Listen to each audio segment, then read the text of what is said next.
What's up guys, Rob from TMP here to show you how to convert an old style PowerDrive V2 model to the new style iPilot with Bluetooth.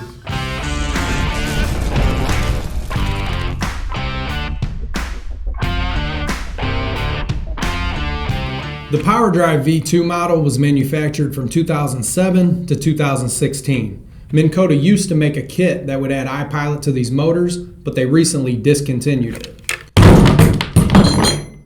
So we put together a conversion kit that will add iPilot Bluetooth to your old style PowerDrive V2 model.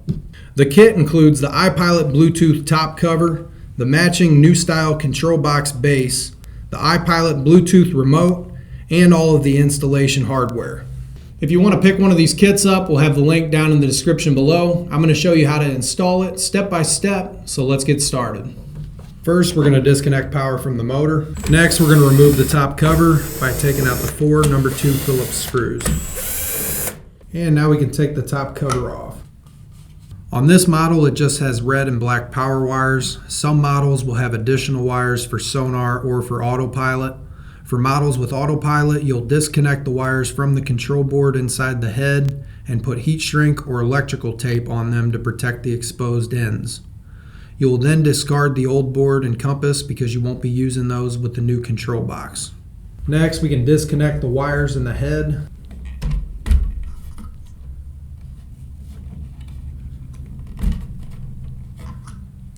Next, we can remove the insert plug and pull the coil cord out.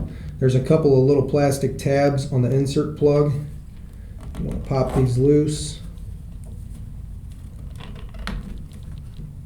and push the plug out. Now we can pull the coil cord out of the base.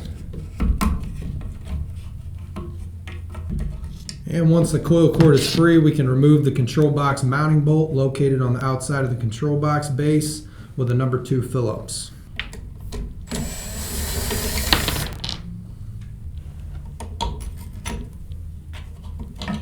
And now we can slide the old control box off of the shaft. Now we can slide the new Bluetooth control box base onto the shaft and line it up with the mounting hole. Once it's lined up, we can slide our bolt back in place. Watch out for your wires when you're putting this bolt back in.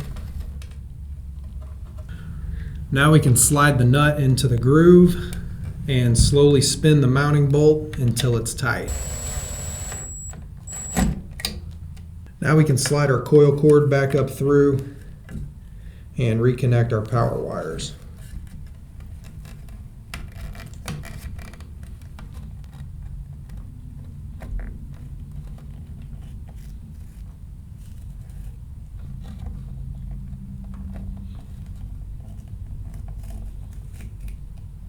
Once those are reconnected, we can feed the iPilot wire on the new top cover down through the hole on the base.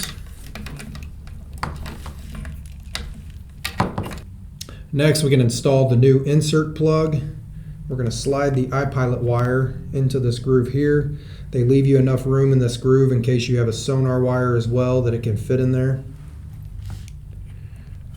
Slide that down into place. Then you're going to install the 2 provided Phillips screws into these 2 holes here.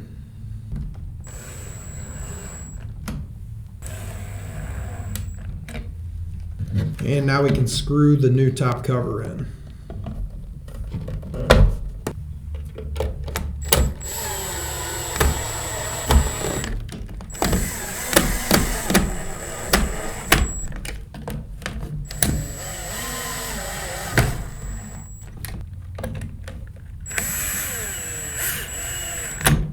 Now we can feed the iPilot wire down through the coil cord.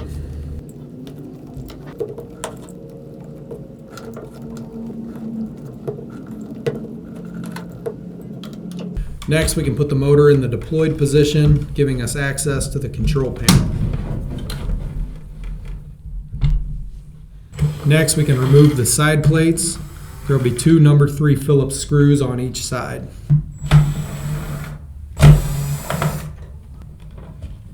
And once those are free, we can remove the control panel.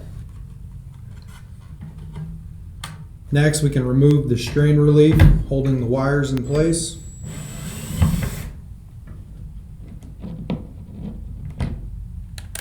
And remove the steering motor wires from the control board.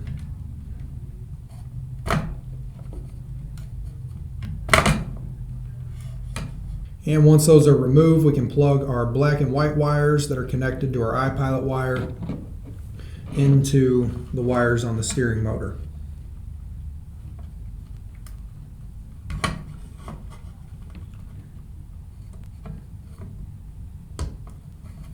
And now you can slide some heat shrink over the two wires that are now exposed to seal them.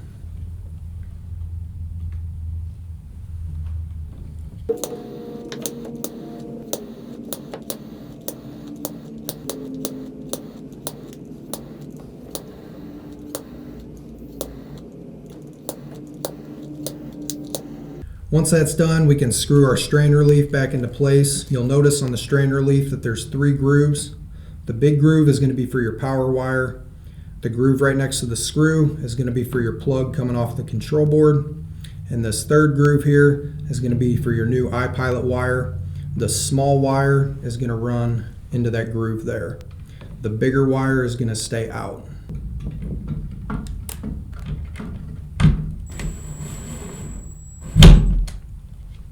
Now we can connect our iPilot wire to the control board plug.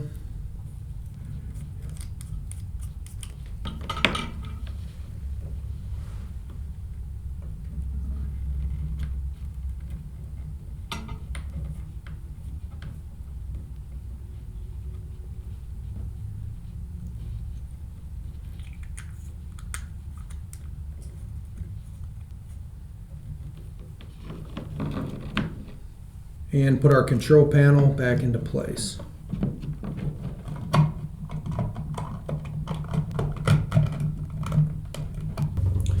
Next, we can put our side plates back on.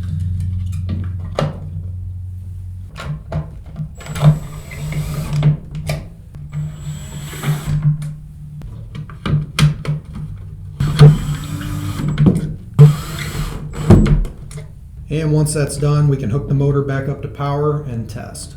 To pair your iPilot remote to your new top cover, you're going to start by powering the motor and remote on. Once the remote is powered up, you're going to scroll down and select System. Then you're going to scroll down to Pair and hit the check mark.